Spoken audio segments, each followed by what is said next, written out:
या उन्हाळ्याच्या दिवसात छान असं थंडगार काहीतरी खायचं असतं, पण ते चटपटीतही हवं असतं. तुमचंही असंच होतंय ना? चला तर आज तुम्हाला चटपटीत आणि थंडगार अशा दहीवड्यांची रेसिपी दाखवते आणि ते अगदी मऊ लुसलुशीत कसे होतील यासाठी काय करायचं हेही सांगते. आता इथे मी हे 1 वाटी उडदाची डाळ घेतलेली आहे, जी मी 4 ते 5 तास भिजत ठेवली होती. तुम्हाला जर का दुपारी दहीवडे खायचे असतील तर तुम्ही सकाळी 8-9 वाजता डाळ भिजत घातलात तरीही चालेल, आणि जर का तुम्ही संध्याकाळी खाणार असाल तर तुम्ही 12 वाजता डाळ भिजत घालू शकता. ही इथे मी एक छोटी वाटी मुगाची डाळ घेतली होती, जी मी साधारण 1-2 तास भिजत घातली होती. आता ह्या दोन्ही डाळी आपल्याला मिक्सरला फिरवून घ्यायच्या आहेत. जास्त पाणी घालायचं नाही, डाळ व्यवस्थित वाटली जाईल एवढंच आपल्याला पाणी घालायचं आहे आणि ते सगळं मिक्सरला फिरवून घ्यायचं आहे. आता आधी मी इथे उडदाची डाळ मिक्सरला फिरवून घेते. इथे अशा प्रकारे आपल्याला त्याचं बॅटर मिळतं, त्यामुळे असं हे दाटसरच राहिलं पाहिजे. त्यामुळे हे मी इथे उडदाच्या डाळीचं बॅटर काढून घेते आणि त्यानंतर मूग डाळ फिरवून घेते.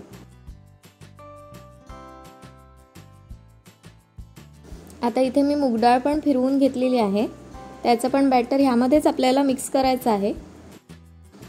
आता हे एकत्र केल्यानंतर ना आपल्याला जरा थोडीशी मेहनत घ्यायची आहे, ते म्हणजे आपल्याला या पिठामध्ये जरा हवा भरायची आहे. म्हणजे आता मी इथे हे सगळं पीठ मिक्स करणार आहे आणि एकाच दिशेने आपल्याला हात फिरवायचा आहे, जेणेकरून त्या पिठामध्ये हवा भरली जाते. पीठ आणखीन हलकं होतं, जेणेकरून आपले वडे जे आहेत दही वडे ते अगदी सॉफ्ट आणि असे स्पॉन्जी होतात. तुम्हाला आता हे करायचं नसेल तर तुम्ही मग एक काम करू शकता. आपण हे पीठ मिक्सरला फिरवून घेतल्यानंतर ना मग पुन्हा एक अर्धा तास हे असंच फर्मेंट होण्यासाठी ठेवून द्यावं लागेल, जेणेकरून मग पीठ फर्मेंट झाल्यामुळे हलकं होईल. पण जर का तुम्ही लगेच करणार असाल तर आपल्याला हे अगदी किती 3 ते 4 मिनटं आपल्याला हे असं फिरवून घ्यायचं आहे, म्हणजे जेणेकरून ते पीठ छान असं हलकं होतं आणि आपले वडे छान अगदी मऊसूत कापसासारखे होतात. एक 3 ते 4 मिनिटांनी आपल्या हातालाच ते जाणवतं की पीठ किती हलकं झालेलं आहे. आता हे पीठ तळण्यासाठी तयार झालेलं आहे की नाही हे कसं चेक करायचं हे पण मी तुम्हाला सांगते. एक पाण्याने भरलेला बाऊल घ्यायचा, त्यामध्ये हे जे पीठ आपण फिरवून घेतलेलं आहे त्यातला एक छोटासा गोळा घ्यायचा आणि त्या पाण्यामध्ये वरून सोडायचा. जर का ते पाण्यावरती अगदी सहजरित्या तरंगलं तर आपलं पीठ तळण्यासाठी उत्तम प्रकारे तयार झालेलं आहे. हे बघा, अशा प्रकारे ते तरंगले पाहिजेत, म्हणजे आपलं पीठ तळण्यासाठी तयार झालेलं आहे. आता पीठ आपलं तयार झालेलं आहे तर त्यामध्ये मी 1-2 मिरची बारीक चिरून घातलेली आहे. थोडंसं आलं किसून घालायचं आहे, जेणेकरून त्या वड्याला पण एक स्वतःची चव येते, आणि थोडंसं मीठ घालायचं. असं करून पुन्हा हे सगळं मिक्स करून घ्यायचं आहे आपल्याला. आता हे सगळं व्यवस्थित मिक्स केल्यानंतर आपण वडे तळण्यासाठी एका कढईमध्ये तेल तापायला ठेवून देऊया. तोपर्यंत इथे मी जवळजवळ 2 ते 3 वाट्या दही घेतलेला आहे, त्यामध्ये 4 ते 5 चमचे आपल्याला साखर घालायची आहे आणि ते व्यवस्थित आपल्याला मिक्स करून घ्यायचे आहे, दही आणि साखर. कारण दही आपल्याला साधारण गोडसरच करायचं आहे, कारण त्यावर आपण नंतर हिरवी चटणी, चिंचेची चटणी आणि मसाले घालणार आहोत. त्यामुळे हे आता मिक्स करून आपण फ्रीजला थंड होण्यासाठी ठेवून देऊया. आता इथे आपलं तेल तापलेलं आहे, मी हळूहळू एक वडे सोडते. तेल छान तापल्यानंतरच आपल्याला वडे सोडायचे आहेत, जेणेकरून ते लगेच छान असे फुलतात. मी तेलाच्या जवळून सोडते, त्यामुळे व्यवस्थित गोल आकार येईल. तुम्ही जर का तेलामध्ये सोडायला घाबरत असाल तर तुम्ही चमच्याच्या मदतीने सोडलात तरीही चालेल, थोडासा आकार बदलेल पण चव आपली छानच येणार आहे. त्यामुळे तुम्हाला जमेल तसं तुम्ही सोडू शकता. जास्त पण गर्दी करायची नाही आपल्याला तेलामध्ये, साधारण जेवढी जागा मिळेल आणि सगळे वडे छान तेलामध्ये तळले जातील एवढेच सोडा.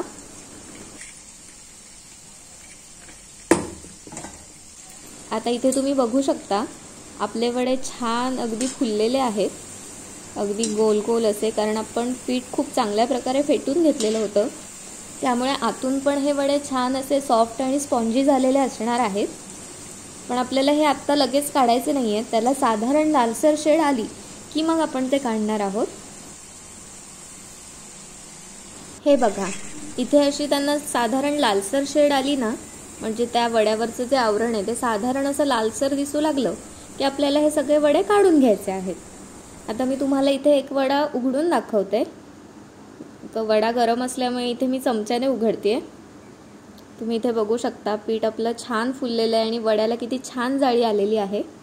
आता जे आपले तळलेले वडे आहेत ना, ते एका बाउलमध्ये पाणी घेऊन त्यामध्ये ते आपल्याला ठेवायचे आहेत. अगदी जेमतेम 5 ते 10 मिनिटासाठी ठेवायचे आणि त्यानंतर अगदी हळूवार हाताने त्यात जेवढं पाणी गेलं असेल ते आपल्याला हळूवार हाताने दाबून काढायचं आहे. अगदी जास्त जोरात प्रेस करायची गरज नाही. हळूहळू असे सगळ्या वड्यातलं पाणी आपल्याला काढून घ्यायचं आहे. मी इथे दाखवते त्या पद्धतीने अगदी हळूवार हाताने प्रेस करा, कारण आपल्याला त्यात जे जास्तीचं पाणी असेल ते फक्त आपल्याला काढायचं आहे. अगदी जास्त जोरात जर का प्रेस केलं तर तो वडा फाटू शकतो. त्यामुळे थोडं हळूवार हाताने प्रेस करा. आता ऑलमोस्ट आपले दही वडे तयार आहेत, म्हणजे वडे तरी तयार आहेत. आता आपल्याला त्यावर दही घालून त्याच्यावरती सगळे चटपटीत मसाले आणि चटणी टाकायचे आहेत. आता या वड्यांवरती मी थंडगार असं मगाशी जे आपण करून फ्रीजला ठेवलेलं होतं दही, ते मी घालणार आहे. ते अगदी सगळ्या वड्यांवरती आपल्याला छान पसरवून घालायचं आहे. भरपूर दही घालायचं जेणेकरून ते सगळे वडे त्यामध्ये बुडतील. आता त्यावर मी ही हिरवी चटणी घालते आहे, जी पुदिना, कोथिंबीर आणि हिरवी मिरची यांपासून अशी चटपटीत बनवलेली आहे. थोडीशी ही मी गोड चटणी घालते आहे, जी चिंचेची आहे. चिंच, साखर, गूळ अशी बनवलेली आहे. आणि त्यावर थोडंसं आपल्याला कोरं तिखट घालायचं आहे. लाल तिखट जे आपण म्हणतो ते थोडंसं असं भुरभुरवायचं आहे. त्याच्यावरून थोडासा चाट मसालासुद्धा घालू शकता. आणि आपले असे चटपटीत आणि थंडगार दहीवडे तयार आहेत. ही रेसिपी खूप सोपी आहे. एकदा नक्की ट्राय करून बघा. थँक्यू.